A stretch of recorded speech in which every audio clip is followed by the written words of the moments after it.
com o mestre Tony Vargas, um dos ícones da capoeira no Brasil e internacional, para o projeto de História Oral Memórias do Mestre. Para quem não me conhece, sou Jefferson Dias, conhecido na capoeira como Contramestre Biriba, Grupo Senzala, Centro Cultural Senzala, em Roraima.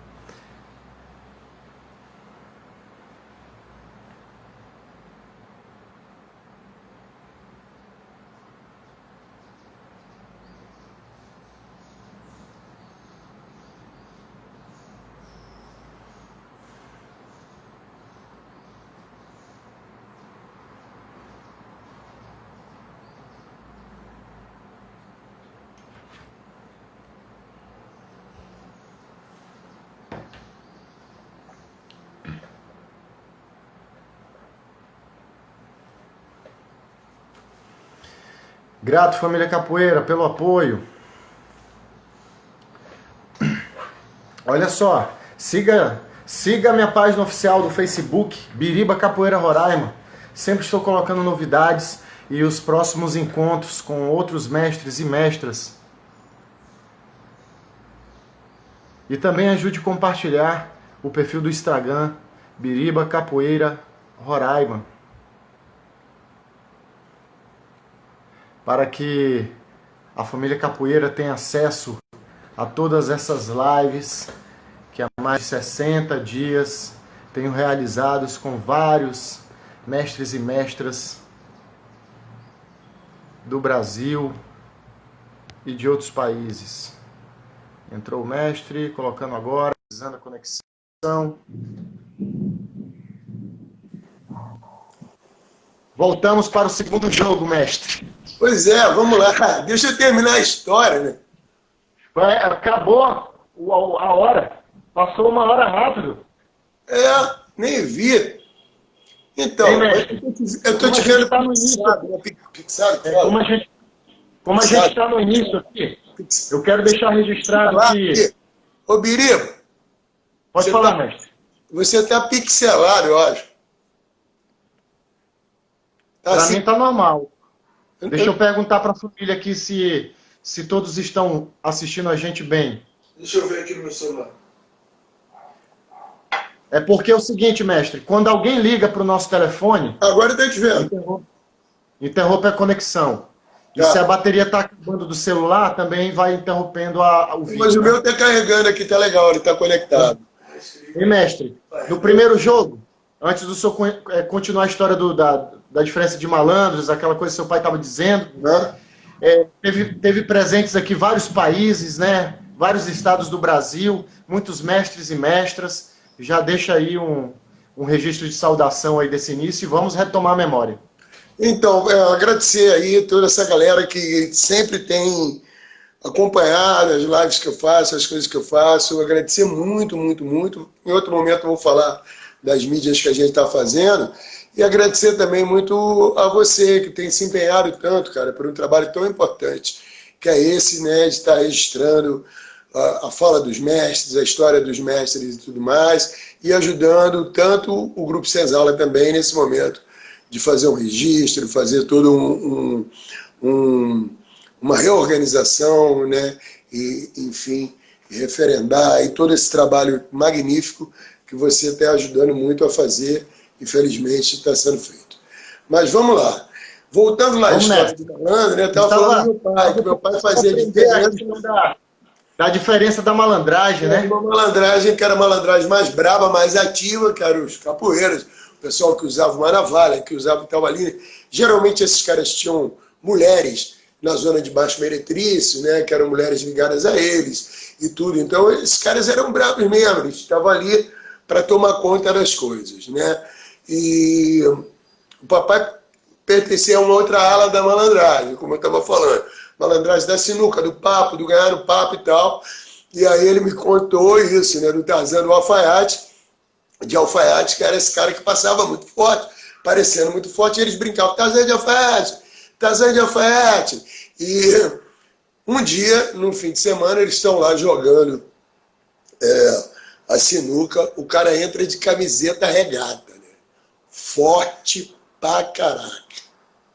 Tinha nada a ver com a roupa, mas... Aí, quando eles olharam, falaram, caraca, o cara é muito forte. Aí, pô, e aí, irmão, pô, beleza e tal? Quer dizer, foi a hora de... Falei, como é que foi? Ele cantou a obrigação, pai. Ele quis ver se a gente ia chamar ele de Tarzan de alfaiate. É claro que a gente não chamou, né? A gente pegou, jogou uma sinuca lá com ele, deixou ele ganhar, né? Ele ganhou algumas partidas, depois ele pagou bastante cerveja e virou só Tarzan. De alfaiate, quer dizer, eles tinham essas saídas, né? Na casa que a gente morava, essa casa do subúrbio, tinha uma horta gigante, mas muito grande. Eram mais de quilômetros de horta plantada, né? De verduras e tudo mais. E mamãe... Uma horta comunitária para todo mundo? Não era comunitária, não. Era que vendia coisas. E mamãe okay. Ou ia comprar na feira, aquelas coisas que iam para a feira. Era que devia ser para o Rio de Janeiro todo ali. Era muito grande, era um espaço muito grande. Bom, era pequeno também, tudo parecia muito grande, mas era bastante grande. Não era uma coisa para vender ali numa quitandinha, não. Era uma coisa assim para distribuir. E mamãe, como outras, geralmente as donas de casa que faziam isso, elas subiam por uma escada e compravam direto pelo muro. Porque ou teriam que ir até a feira, pegavam ali fresquinho. Só que aí a mamãe começou a ficar meio amuada. E o papai falou, por que houve com você? Está esquisita e tal, não sei o quê. Né? E, pô, cadê os legumes e tal? Eu vou pegar na feira, mas você não comprou aqui? Pois é, tal. Eu não queria falar, até que o papai deu uma dura nela e ela falou que tinha um português, que não era que normalmente o cara que vendia ali, daquele setor, que estava naquele setor e que aí ficava mandando uma graça para ela, né? Nossa. E ela, séria, né, cara? Não ia ficar comprando ali, fazendo graça com o cara, parou de comprar. Aí o papai quis identificar o português e identificou, né, cara? Aí, pô, eu escutando os rabos de conversa, né? Pô, sei que meu pai vai dar um pau nesse cara, né? Aí o que meu pai fez, cara? Só meu pai mesmo. Esperou o português, né, dar um mole na rua e rendeu o português. Meu irmão, se tu falasse, a arma encostada, né? O português, pelo amor de Deus, eu não quero morrer. Tu vai morrer, cara. Tá mexendo com a minha mulher assim, ali. Tu vai sair daquela área, porque ela vai continuar comprando as coisas por ali daquele jeito, e tu vai sair da área, senão tu é um cara morto. Eu não quero morrer, foi sem querer, eu não sabia. Sabia, cara, uma mulher casada, velho, tá maluco? E tudo mais. E aí, o português... Mas jogou duro, mas... Jogou duro e desapareceu da área. Agora, o mais interessante é que o papai não tinha revólver. Era um pente, né? O papai tinha um pente, cara, que fechava, que tirava de metal. Meu pai era figura, cara. Isso era um malandro de outro jeito, né? Histórias assim, gostosas, né? Porque, na verdade, era o que ele me ensinava. Meu filho, tenta ir por outro caminho, tenta ir por um caminho mais light, mais leve do que o embate, geral. Adiantou por um ponto, por outro não, mas... Pode continuar, continua o raciocínio aí, que eu vou fazer outra abordagem. Na verdade foi isso, quer dizer, papai tinha essas coisas, ele era engraçado, ele tinha umas saídas engraçadas, ele era boa pinta, era bonitão, vivia todo arrumado, era um cara assim, charmoso, diferente. Mamãe era uma camponesa e minha mãe madrinha era aquela coisa, então, quando eu estava nessa época que eu esperava,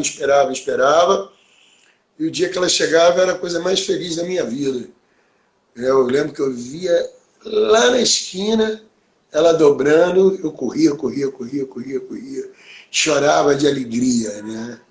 De alegria. Nossa. Ei, mestre, e como é que eram os natais, assim, na sua família, assim, o seu aniversário, dentro desse contexto, né? A mamãe, todas as duas, né? Mas, então, eu fiquei um bom tempo morando com meus pais, né? Até 16 anos, 17 anos. Foi um bom tempo. E esse tempo, a mamãe sempre procurou ter uma lembrança legal para a gente no aniversário, fazer alguma coisa. Meu irmão sempre foi muito calado, de poucos amigos, muito quieto, um cara muito sério, Depois ele fez matemática, trabalhou na Caixa Econômica, então é uma pessoa maravilhosa, de um caráter muito bacana, mas muito sério, muito diferente de mim, né? E eu sempre gostei da turma, da rapaziada, sempre fui péssimo de futebol, mas eu sempre tentei jogar futebol, tanto quando eu ia, porque aí depois eu comecei a ir para o posto 6, né, para Copacabana, ia sozinho. Sozinho. Dava para andar sozinho, muito cedo. Eu comecei a andar sozinho muito cedo. Pegar um ônibus, tudo muito cedo. Primeiro porque eu era muito esperto, falava muito bem, sabia fazer conta, sabia lidar com dinheiro. Depois porque a cidade era outra cidade, né? Você fazia assim uma maldade. Claro que tinha alguma maldade em algum lugar, mas era muito raro. As pessoas tinham medo da polícia, né? Tinham medo de ser presas, né? O cara era bandido, ou era um ladrãozinho ali, malandrinho, né? Mas assim, tá fazendo maldade, roubando no ônibus, pô, não tinha isso. Eu vi isso depois de grande, alguém roubando no ônibus, né? Existia um batedor de carteira, um negócio assim, mas em lugares mais aglomerados, né? É muito difícil, o cara tinha medo. O cara se arriscar a roubar uma carteira dentro do ônibus quando eu era garoto. Quando eu tinha 10 anos, por exemplo, começando capoeira, eu andava sozinho de ônibus, e aí? Né? Hoje em dia, pô, meus filhos não andaram com 10 anos sozinhos. De jeito nenhum. Entendeu? De jeito nenhum que eu deixei. Realidades diferentes. Mudou a configuração toda da cidade, mudou, né? Então,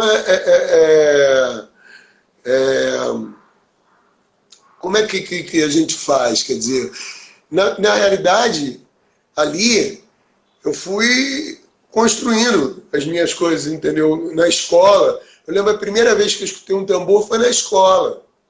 Eu tinha uns 9 anos. Tá. Se nesse meio que o senhor vivia lá com seus pais até os 16, se o senhor teve contato com a luta ou com outras manifestações culturais, assim, da comunidade, não? Na escola tinha lá o São João, né? Na rua também tinha o São João. O São João, sim. O São João era uma festa que rolava. Rolava forte, né? De fogueirão, e depois da gente botar batata doce no outro dia, ir lá botar batata doce na fogueira, porque aquilo demorava, porque era fogueira, né? Balões gigantescos que soltava. Eu ainda bem pequeno, mas a gente participava. E na escola sempre dançava, eu era interessado em dançar. E foi aí que teve uma vez que ia ter o São João, eu estava estudando com a minha professora, eu sempre tive dificuldade com matemática. Eu estava estudando com a minha professora, extra, aula, e ela falou, pô, não entendo, porque você pode entender matemática, mas eu não gostava de matemática. Aí ela ia lá, porque ela sabia que eu tinha a possibilidade de entender bem, e me ensinava, você está muito agitado, eu era muito agitado, era tal o negócio da maluquice lá, né? E aí, eu lembro que eu estava com ela assim, bem, mas você precisa ficar calmo, porque matemática tem que prestar atenção. Porque eu era assim, eu resolvia na minha cabeça, na hora de fazer a conta, eu botava 2 mais 2, 6, que eu já estava prestando atenção em outra coisa. Ela falou, na hora que você botou, você sabe que não é isso. Por que você botou 6? Porque eu pensei em 6 coisas e botei ali, entendeu? Eu esqueci da conta, eu não gostava daquilo. Aquilo não me dizia nada, eu não estava nem aí. E aí, eu estou lá estudando, ela falando, eu tenho certeza que o seu problema é só atenção, cara. Aí, dum-dum, tambor, eu, pô, caraca, levantei ela, não começa, senta aí, dum-dum, eu, por que é isso? Eu falei, pô, isso é o pessoal que vai fazer o maracatu. O que é maracatu? É uma dança, tem nada a ver com você, cara. Você vai dançar a quadrilha, mas eu quero ver isso. Mas agora, cara, eu quero ver, mas como eu era muito bom aluno, e eu era o poeta da escola, sempre que deixava fazer as coisas. E o senhor tinha quantos anos nesse momento aí, nesse momento específico? Nesse momento específico eu tinha, eu acho que 8 para 9. 8 para 9. Tinha, 8 anos, por aí. E o tambor já mexeu com o senhor. Antes eu fui fazer o maracatu, cara, que não era de maracatu, não tinha, hoje em dia eu sei que de maracatu não tinha nada, era como tinha chegado o maracatu lá, porque o Rio de Janeiro tem isso. O Rio, ele recebe pessoas de todos os estados, né? E nos lugares mais pobres, né, assim como nas favelas, é que tem uma grande concentração de nordestinos, de povo que vem do norte, de todo canto. E é lógico que traziam pelo menos com eles, e traziam e mantinham as suas características regionais, de falar, de comer, de danças, às vezes montavam ali, porque o cara a vida inteira foi de uma família que dançou boi, pô, ele veio com a família dele para cá, ele montava um boi, né? Um boi bumbá, uma coisa dessa, montava um maracatu. Uma ciranda. Agora, é claro que isso ia mudando, porque de repente o cara não armava uma alfaia, aí tocava um atabaque, que ele conseguia, ia misturando, ia se adaptando àquela realidade regional ali, né? Mas era aquilo que estava acontecendo. Eu lembro que eu fui dançar, fui fazer, depois no segundo ano que eu fui fazer esse maracatu, eu fiz um preto velho, no maracatu tinha um preto, e as pessoas ficavam impressionadas com as coisas que eu fazia, dava saltos assim, que eu inventei na minha cabeça, né? E aí depois eu fui encontrar a capoeira um pouquinho depois, aos 10 anos de idade, e aí a capoeira me salvou primeiro dos remédios, né?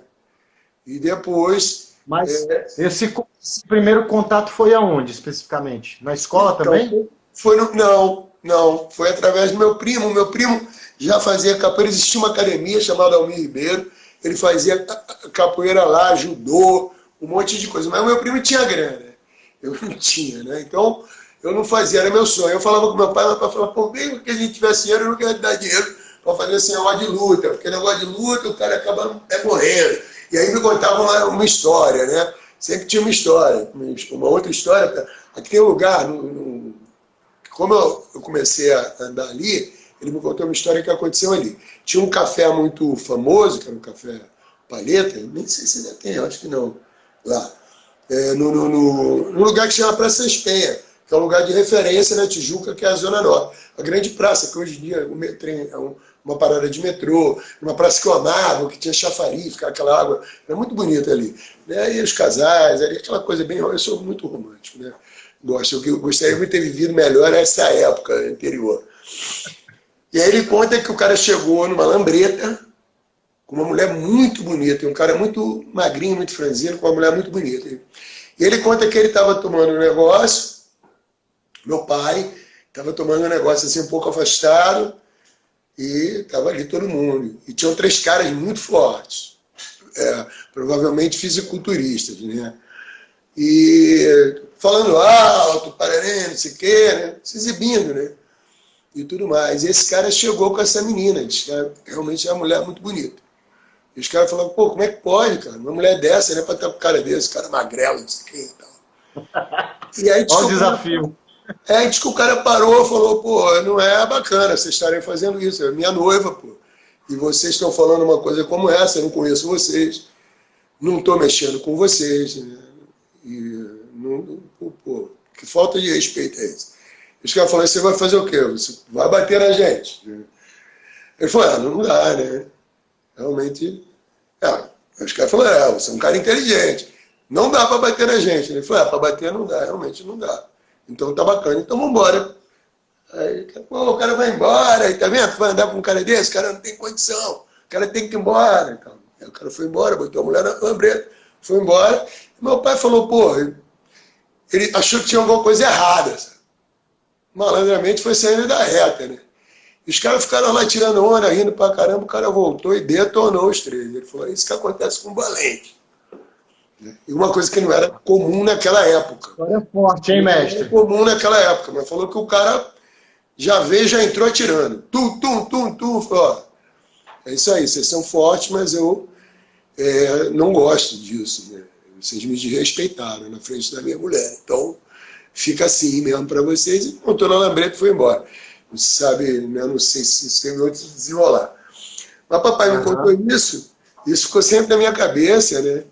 E outras coisas. Depois na vida da gente, a gente, de repente, encontra, às vezes... Eu fui muito boêmio também, né? Vivi muito pela noite, né? E algumas vezes eu tive oportunidade de colocar em prática, assim, um pouco desses saberes, dessa sabedoria. Agora, infelizmente, de música... A observação, né, mestre?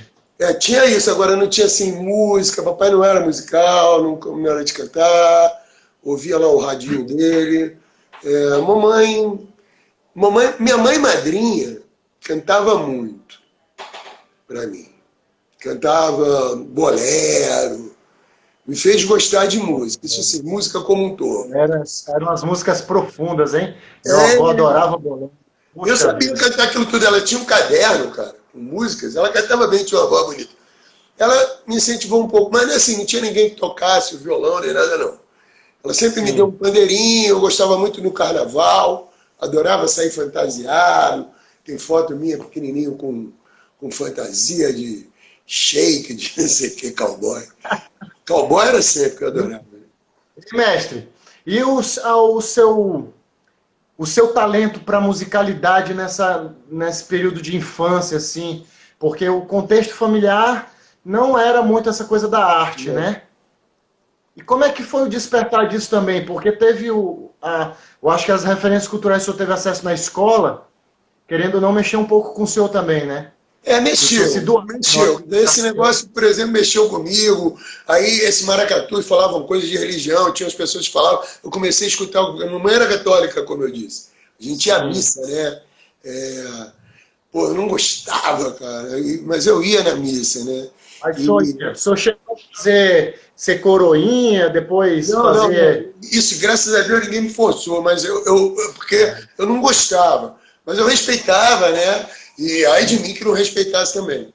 E aí comecei a fazer a primeira comunhão, mas não deu muito certo, não. Eu discutia com a pessoa, porque como eu tinha lido muito e tudo, eu não admitia. Então eu falava para a mamãe, essa menina que está dando aula de primeira comunhão, ela não sabe as coisas, eu quero perguntar, não posso. Então eu debatia, era complicado. Eu era complicado, né? Desde sempre fui complicado. Era a sua inquietação, né, mestre? Que era meio que normal para uma criança também. Eu queria, tinha que me explicar as coisas, entendeu? Até hoje eu sou assim.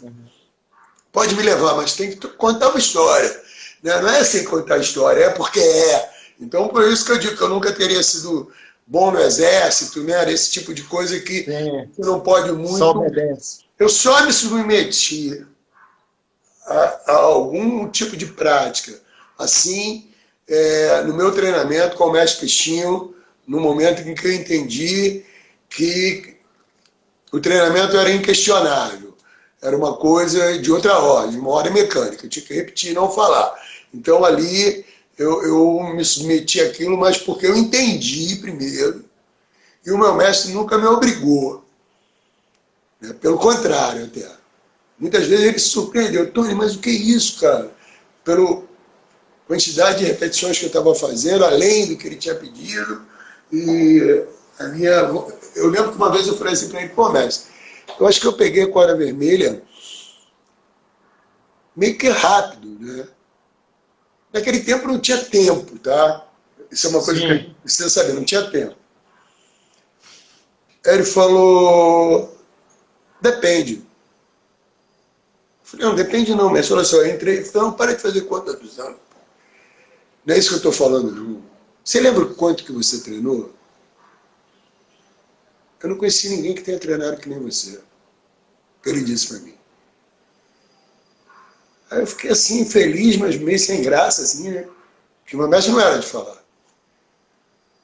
Aí eu falei, tá bom, mestre. Eu falei, pois é, então é isso. Eu falei, tá mesmo. É legal. Eu lembro isso até... A subjetividade do mestre, ele valia, né, mestre? Bom. As entrelinhas, né? O mestre é outra etapa, né? Já estou indo lá na frente. Vamos voltar. Vamos regressar aí. Então, aí, com 10, 11, como é que foi? 10 aos 12 anos, o contato com a capoeira foi nessa idade, entre 10 e 12? Nessa idade. Foi através do meu primo. Esse mestre, que era o mestre Roni, dava aula nessa academia. Ele teve alguns problemas. O senhor cita seu mestre no seu primeiro CD, né? Sim. Mestre, uma reflexão aqui, aí ver se faz sentido para o senhor, né? Eu fazendo uma análise da sua forma de compor, do seu lado poético, né? Agora eu consigo compreender muito das narrativas que o senhor constrói, muitas das suas músicas, baseado nessas experiências tão tenras, assim, tão afetuosas, né? Porque as memórias, elas são incríveis, porque as nossas memórias, elas nos enganam. O nosso cérebro é muito seletivo com as nossas memórias, né? Tem a memória racional, a memória de amor, a memória de dor. Normalmente essas o nosso cérebro quer anular de toda forma. A memória que supera, que desafia, né? São os recortes, a nossa personalidade vai sendo formada nisso. A sua memória em específico, ela é incrível no ponto de vista de como o senhor se tornou um capoeirista com essa bagagem que o senhor tem, né, que o senhor leva para o mundo, né? Porque eu acho que esses momentos entre uma família que que te conduziu até uma idade de 4 e 5, e depois a sua idade de 5 aos 16, eu acho que foram universos paralelos que moldou essa sua capacidade intelectiva, de pensamento, que foge um pouco da racionalidade, mas é mais subjetivo, é mais de interpretação, né? E isso é incrível no senhor, né? Faz sentido isso que eu estou dizendo? Faz, eu tive muita sorte também, sabe, Biriba, Na verdade, eu vivi 3 coisas ao mesmo tempo dentro do Rio de Janeiro. Eu vivi o subúrbio, que era a estação de colégio, sim, que é esse lugar que eu te falei, foi o primeiro sim, lugar. Depois eu fui para Quintino, que é subúrbio também, né? Um pouco mais próximo. A estação de colégio era muito longe naquela época. E não tinha nem asfalto direito, nem nada. Quintino já era um bairro, vamos dizer, mais arrumado, né? Tinha o Coreto, era um bairro mais bacana, vamos dizer assim, do subúrbio, com todas as características do subúrbio. Você perguntou, por exemplo, festa de aniversário. Eu lembro da minha mãe, ela tinha um filtro daqueles de barro de casa. Da minha mãe, a gente não tinha dinheiro para refrigerante. Refrigerante era quem tinha grana, então ela fazia que suco. Mas ela sabia que eu gostava. Eu lembro de um bolinho que ela fez, muito simples, todo com jujuba. Até hoje eu adoro jujuba. Tenho uma memória afetiva de jujuba muito legal. E meus amigos iam lá, aquilo me dava uma alegria muito grande. A gente ia pegando sozinho o refresco, né? Ela deixou, a gente ia com um copo com cuidado e abria para mim. Ali eu estava, pô, caramba, né? Então, nunca deixou de ter o aparato ligado, a festinha e tudo, não. Mas não tinha presente, não tinha essas coisas, né? Mas era muito legal. Então, essas memórias eu tenho. E na escola, tive essas oportunidades, sim, de encontro. Quando eu fui lá com meu primo, o mestre Rony, ele já tinha saído dessa academia, estava sem lugar para dar aula, e um aluno, era aluno ainda, ele ofereceu, ele tinha uma casa muito grande na Muda, uma big casa, que tinha uma quadra de futebol, e era ali. Dentro da casa. Ele ofereceu essa quadra, e ali a gente não incomodava, porque a gente entrava pela quadra. Então não incomodava lá os familiares dele, podia fazer capoeira ali. Ali foi que eu cheguei, não vou me esquecer disso, sentei para ver a roda de capoeira, e pega uma água para mim, filho, a roda de capoeira e aquela história que meu primo fez uma brincadeira e eu entrei na roda, enfim, sem saber, né? O mestre chamou, eu fui, né? Sabia dar U, dei a U, quase tomei um. Ali o mestre viu, e que depois o mestre me deu a oportunidade, mesmo sem ter grana, de fazer capoeira. E aí muda a minha vida, né? Muda a minha vida, eu deixo de tomar o remédio, eu encontro uma atividade, apesar de que não era como é hoje, né? Hoje o mínimo que a gente tem aqui são 2 vezes por semana, mesmo remotamente nessa coisa. As nossas crianças, a gente oferece 2 vezes por semana capoeira a elas, né? A minha não era assim, não era no fim de semana lá, aí chovia, não tinha, aí tinha um barracãozinho que era de guardar as ferramentas, né? E ali a gente ficava ali dentro. Quem ia mesmo com chuva, eu era um que ia, né? E o mestre tocava ali o berimbau pra gente, né? Cantava, era muito legal. Adorava também quando tinha chuva também, porque era outro momento. Então ali começa uma outra etapa da minha vida, né? Mas e quando o senhor teve esse primeiro contato, o que chamou mais atenção na capoeira para o senhor? Pois é difícil até, porque quando você vê aquele composto da capoeira, né? Se tirar qualquer coisa não é a mesma coisa, né? Quer dizer, você bota só música, seria só alguém fazendo música. Talvez não me interessasse tanto como menino. Foi exatamente o todo, foi ver aquilo ali acontecer. Quer dizer, caraca, tem música, tem movimento e é uma luta, né? E as pessoas cantam e batem palma, é tanta emoção junta, né? E eu ainda entrei, né? Então, podendo a hora, eu fiquei maluco. Não sabia fazer nada, fiquei doido ali. Ah, caraca, que legal. E sei lá. Combinou legal com a sua atividade, hein, mestre? Oi? Combinou legal com sua energia, né? Sua hiperatividade, hein? Eu lá meio pancada, porque a capoeira, eu acho muito engraçado isso, sabe, velho? Hoje em dia, né, a gente tem uma necessidade de organizar. Essa necessidade é muito boa. Por exemplo, esse trabalho que você está fazendo maravilhoso. Puxa vida. Né? Se você não faz isso, né, não puxa esse barco, você não está fazendo sozinho, com a ajuda de outras pessoas, enfim. Mas se não tem essa iniciativa agora, mais uma vez a história se perde. Porque a oralidade é muito legal, mas cada vez menos ela vai tendo espaço. Quer dizer, a gente tem que procurar, inclusive, resgatar o espaço da oralidade. Mas tem que registrar, porque senão não vai para frente. Né, eu fico assim feliz que hoje possa ter isso, porque eu não tinha. Né? Eu sinto muita falta, porque eu fui muito beneficiado pela capoeira. Eu gostaria de poder dizer isso para as pessoas, porque era aquela história. Hoje, com essa coisa do organizar, você fala de uma capoeira inclusiva. Né? Você fala de diversidade. Você fala de respeito profundo às imensas diferenças, né? Sejam elas de cor de pele, sejam elas de opção sexual, sejam elas de gênero, do que for. A capoeira tem que rever isso tudo, tem que pensar isso tudo, porque isso tudo está aí. É vida. Meus filhos estão me ensinando coisas que eu não sei. Né? Eu gostava de dizer que eu não tinha preconceito. Comecei a descobrir que eu tenho, que eu não gosto. E não quero ter. Se eu tenho, eu não vou mais ter. Quero morrer sem ter alguns. Entendeu? Mas tenho. Porque é inerente à minha idade, à minha criação. Enfim, uma série de outras coisas. Mas a capoeira nunca organizou isso e sempre foi inclusiva. Porque você vê, eu era um maluquinho. Ninguém me chamou de maluquinho. Esse moleque é cheio de energia. Faz o quê? Deixa ele jogar mais. E o moleque não fica parado. Faz o quê? Bota ele para fazer abdominal aí, maluco. Eu não tinha esse negócio de criança e adulto, não. Era, ó, o primeiro cordel que eu peguei, tudo comigo era diferente, assim, né? Não foi o primeiro, né, que seria o verde. Não tinha cordel nenhum, peguei o verde e amarelo. Com quanto tempo de treino, mestre? Oi?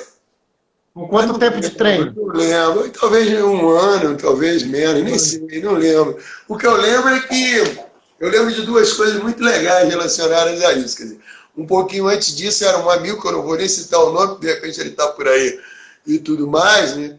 E tem tempo que eu não vejo. Se estiver por aí, entre em contato comigo, que eu gosto muito de você. E ele era um cara já bravo naquela época. Era mais velho que eu, uns 3 anos, o que para mim fazia muita diferença. Ele era muito forte, parecia um homem já.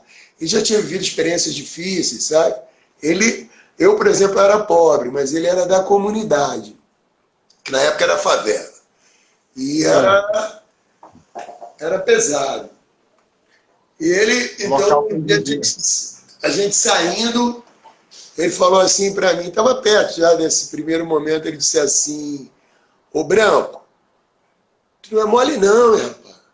Tu tá aprendendo isso rápido demais, cara. Tu já tá ficando bom nesse troço, pô. Eu tô aqui mais tempo que você, tu já tá melhor que eu. Falei, não, eu tô não. Tá, rapaz. Mas, ó, toma bastante cuidado. Não fica valente não, que aí, ó, aí ele levantou a blusa assim e pela primeira vez eu vi um revólver. Mentira, mestre. Um 38 com cabo de madeira.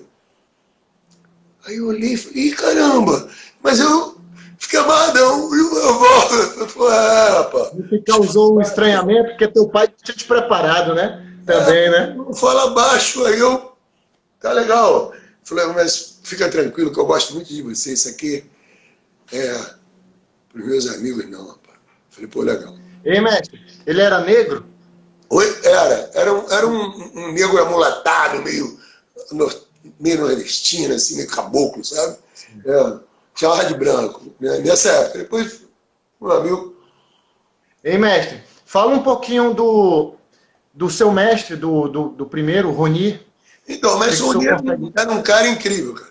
Ele era mestre capoeira, faixa preta de judô, faixa preta de karatê, tinha a mão toda calejada de pancada em macuara, né, que usava muito no karatê. O karatê era a luta da moda, né? Era a luta da moda. Inclusive o Grupo Senzala fala isso. Nos anos 60, né, quando o Grupo Senzala é criado, todo mundo antes disso, que eles são mais velhos que eu, 10 anos exatamente, uma geração, eles faziam karatê, né? Faziam karatê. Muitos fizeram karatê. Mestre Tamar, não sei se o mestre Peixinho chegou a fazer, mas outros faziam karatê. Era uma luta da moda. Era uma luta bacana da moda. E o mestre Roni dava aula. Ele era um cara muito sério, muito brabo. Mas ele era negro, branco. Ele era negro, era... Não, negão, forte. Não era muito alto, mas era forte, bem forte. E sério, falava com a boca. Ele não tinha problema nenhum, mas ele, quando falava assim, que ele queria falar um negócio importante, ele meio que dava uma virada na boca assim. Ele ensinou muito pra gente, e era amigo da gente, a gente ia pescar, ele ensinava a gente a jogar tarrafa. Né? Olha que legal.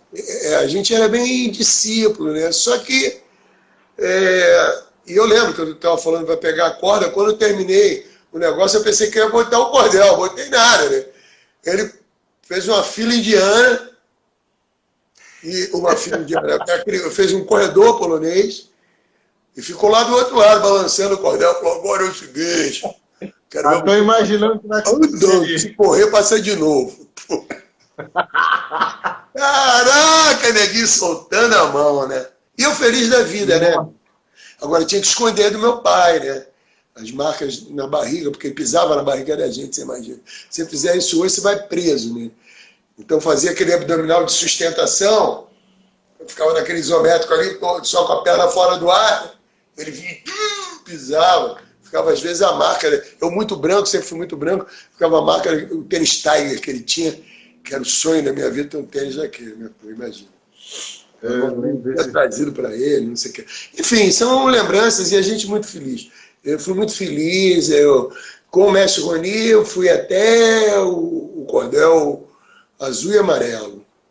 Era meio que a graduação dessa coisa da Confederação Brasileira, da época já? Essa graduação foi criada no Rio de Janeiro, assim como a federação, né? A federação era Federação de Capoeira, não existia confederação, porque ela era a primeira, ela teve que ser filiada à Confederação de Pugilismo, porque não tinha uma confederação para poder segurar a federação.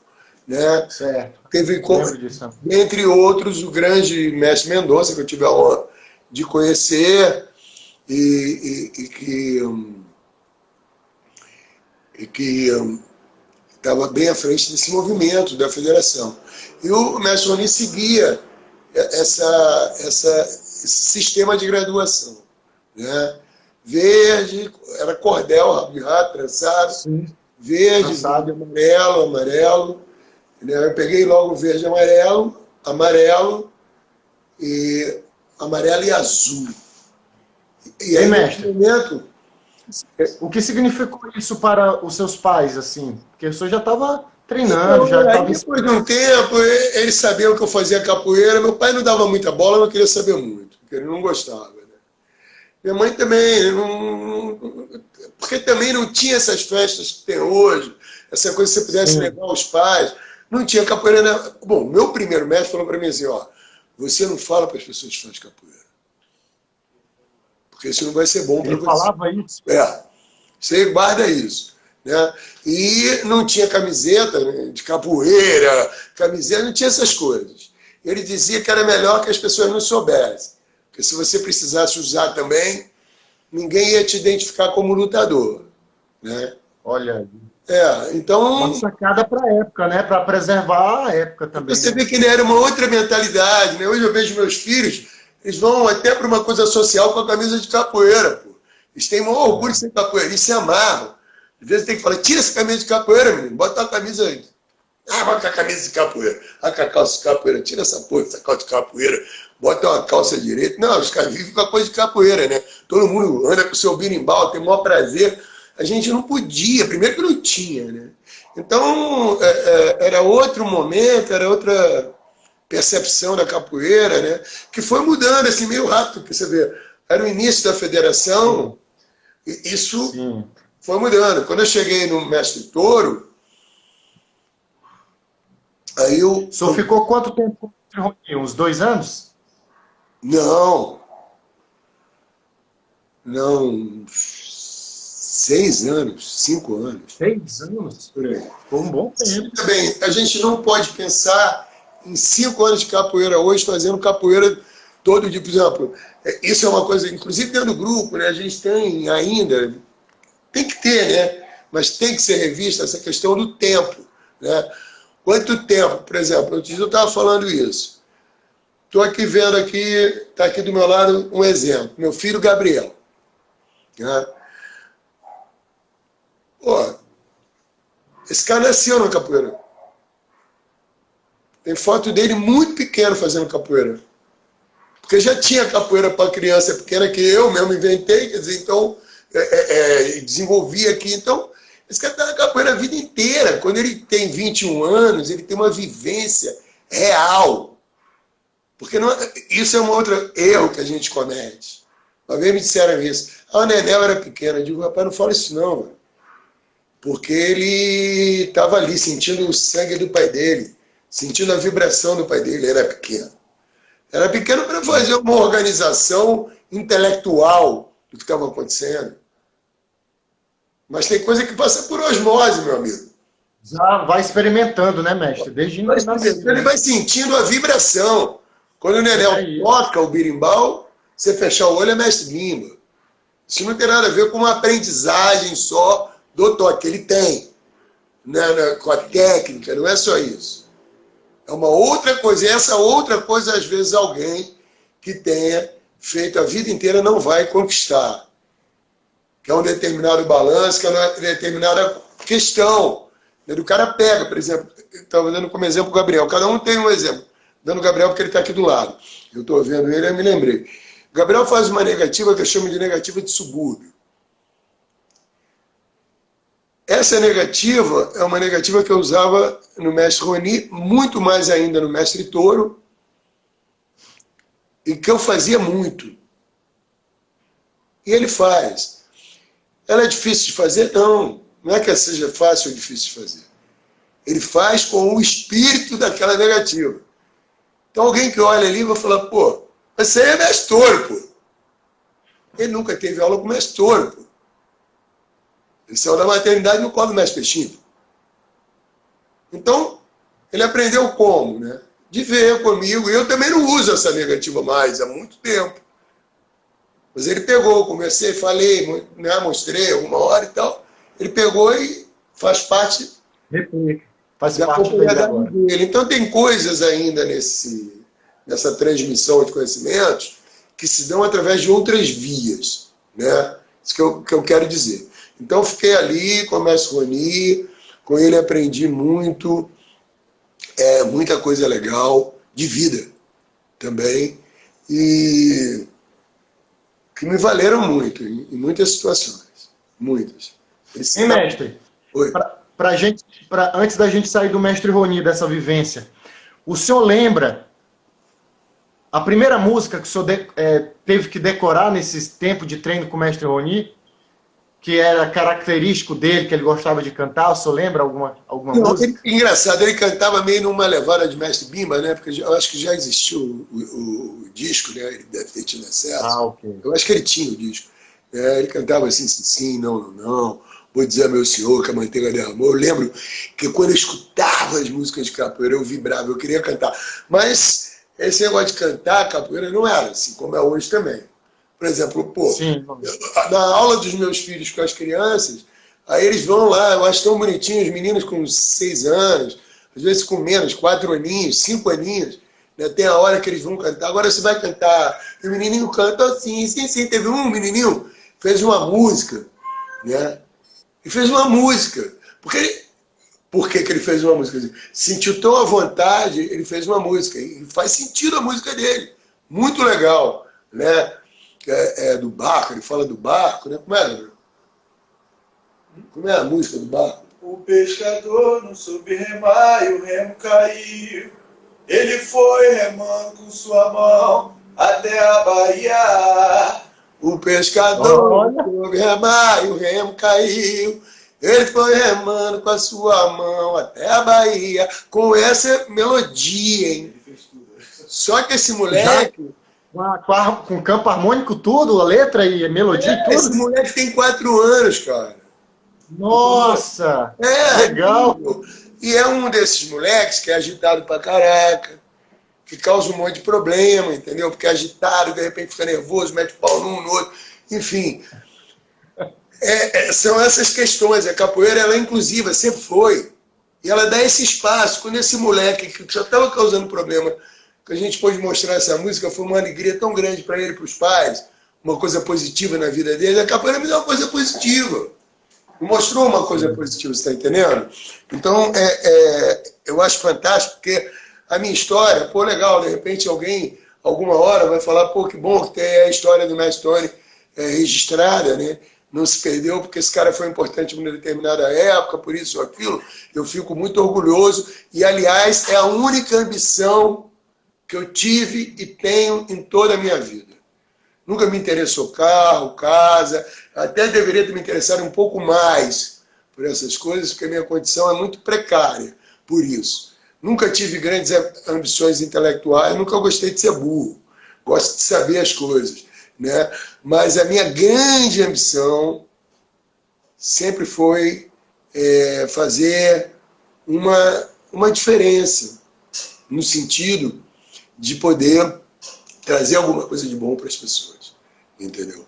Então a capoeira me deu essa oportunidade de ser sujeito da minha história, do meu tempo, protagonizar isso. A capoeira me deu e me dá essa oportunidade. Isso, para mim, é muito mais importante que a minha história. É que as pessoas entendam isso. Quando uma criança dessa faz uma música dessa e a gente abriu o espaço, quer dizer, na verdade, a capoeira está aberta.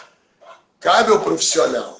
Abrir o espaço para a criança se sentir segura e trazer uma maravilha dessa para a gente, e a gente valoriza, e se bobear um dia a gente vai gravar. Pô, bicho, a capoeira está cumprindo e a gente não está atrapalhando. Porque muitas vezes o que atrapalha a capoeira é o capoeirista. Com a prepotência dele, com a coisa egóica dele, que o ego dele não quer saber da capoeira. Quer dizer, eu estou aqui contando a minha história, mas a minha história ela só me interessa se as pessoas puderem perceber o quanto que a capoeira é bacana, foi bacana e vai ser bacana, não só para mim, para muitos que já passaram e para muitos que virão. Tá? Não importa. A capoeira, ninguém nunca me perguntou para jogar capoeira quanto eu ganhava, meu nível de escolaridade, minha opção sexual, nada. Minha religião. Nunca.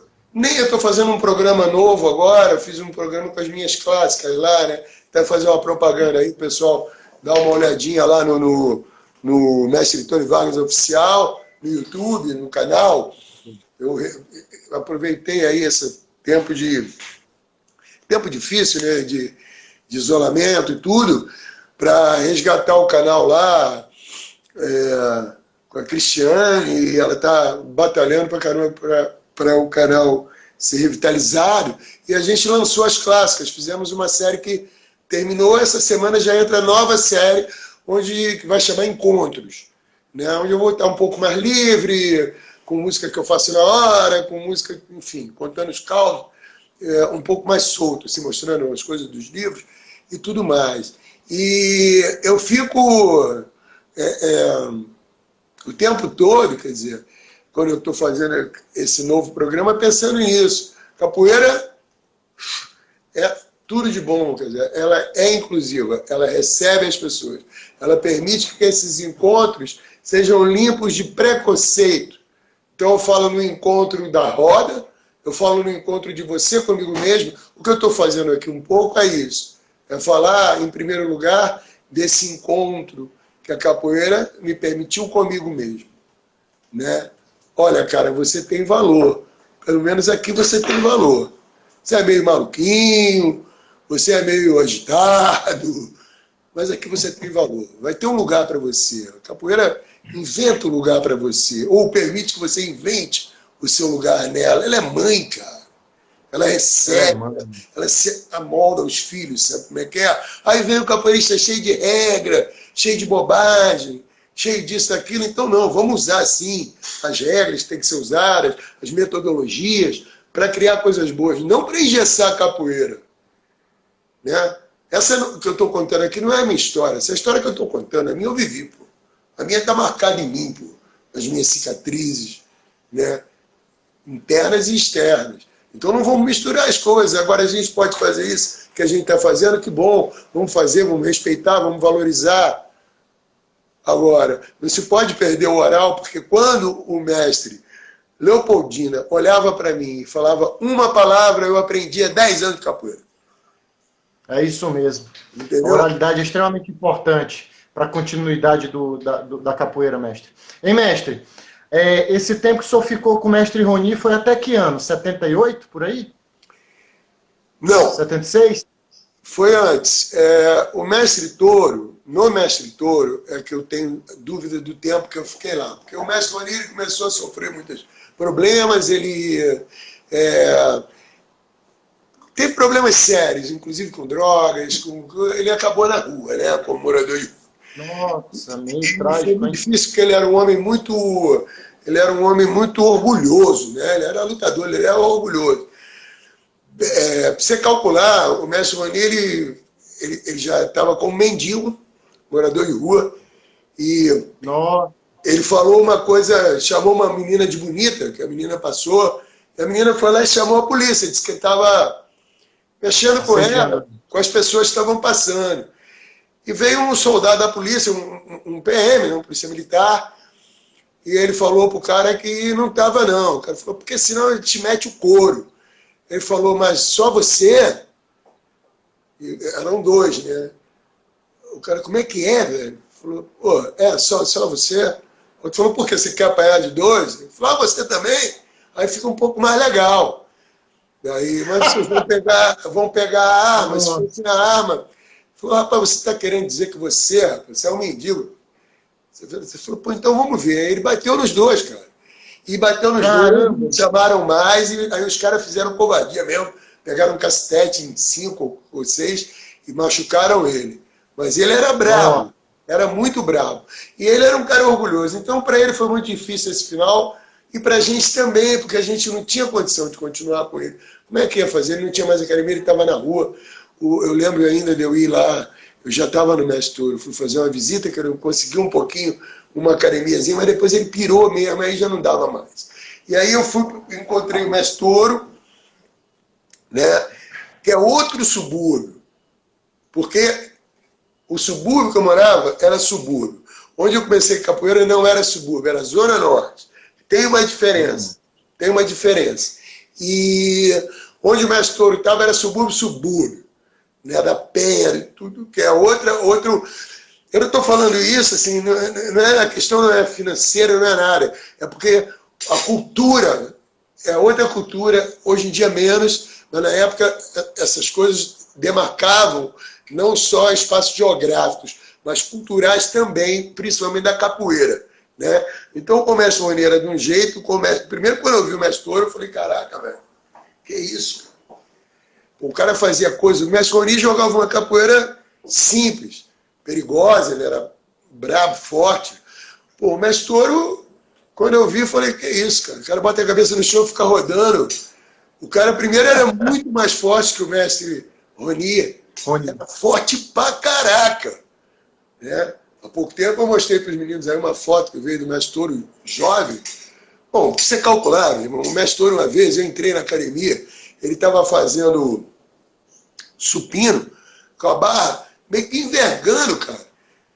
E ele não parava de fazer. Eu falei, pô, ô mestre, desculpa, quanto tem aí? Ele falou, tem 110. Eu falei, 110 quilos? Ele falou, não, mas é a minha série de manutenção. Uma coisa meio complicada, o mestre Tony. E toda a mítica em torno dele, de seu dentinho dentro da Penha, que era a região deles. Aí você vê que a capoeira sempre teve uma coisa que tem tudo a ver também com a sua raiz africana, a territorialidade, né? A coisa do território. Então, Penha era deles. Nós temos 2 minutos para finalizar esse segundo jogo e a gente vai partir daí no próximo encontro, já nessa sua segunda etapa dentro da capoeira e de vida, né? E eu gostaria de saber, mestre, dentro das suas composições, até para finalizar esse registro, se o senhor fez alguma música específica que recorda muito esse momento da sua vida enquanto criança e os primeiros contatos com a capoeira de mestre Roni, apesar de eu saber que o senhor já citou ele no CD, enfim, que o senhor poderia compartilhar conosco de memória. A música que eu fiz para ele, né? Quer dizer, não. Alguma poesia? Talvez até tenha alguma coisa guardada em algum lugar, mas não me lembro, não. Assim, que venha na minha cabeça, não. Naquela época, né, eu ainda não estava acordando muito para isso. Quer dizer, eu tinha feito um pouco mais à frente, aos 14 anos, quer dizer, 15 anos, sei lá.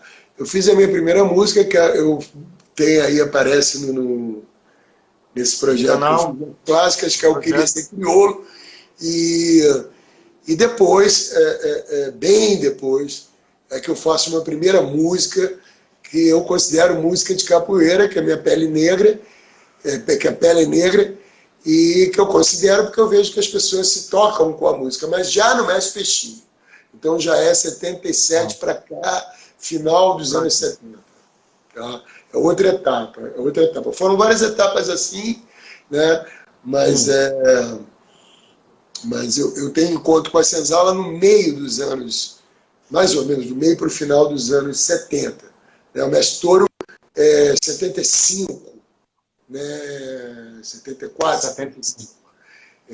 Eu saio do cordel azul e amarelo e pego o cordel azul, que era um cordel já importante, já tinha um peso, que logo depois seria contramestre, o primeiro grau de mestre, que era o verde e branco, né? Então faltava um cordel para pegar quando eu conheço a senzala e começa tudo outra vez. Outro processo. Outro processo. Muito legal. Hoje nosso encontro, né? Muita gente mandando várias mensagens. A última aqui que eu vou ler é Meio Século de História numa Só Alma. Axé, mestre Tony. Obrigado. Muito obrigado. Pô, mestre, tem vários mestres e mestras que participaram aí conosco, professores, contramestres. Deixe sua palavra final aí. Então, é isso, gente. Feliz de poder estar fazendo esse trabalho, feliz de ter um registro bacana disso, né? Não só meu, como dos outros mestres todos. Parabéns a você por isso, Deus te ilumine. E, principalmente, né, muito mais importante do que eu, a capoeira é muito mais importante que a minha história, para que todos saibam que podem fazer uma belíssima história, porque a capoeira é nossa madrinha, ela nos oferece essa possibilidade. Vamos aproveitar isso, gente. Deixa um pouquinho o ego de lado e aproveita tanta coisa boa que a capoeira tem para todos nós. Muito obrigado por essa oportunidade, a todos que aí participaram com a gente, que Deus os ilumine. Vamos sair dessa pandemia com axé e muita luz. Tá? Obrigado. Vamos junto, mestre. Paz e luz. Valeu, querido. Bacana.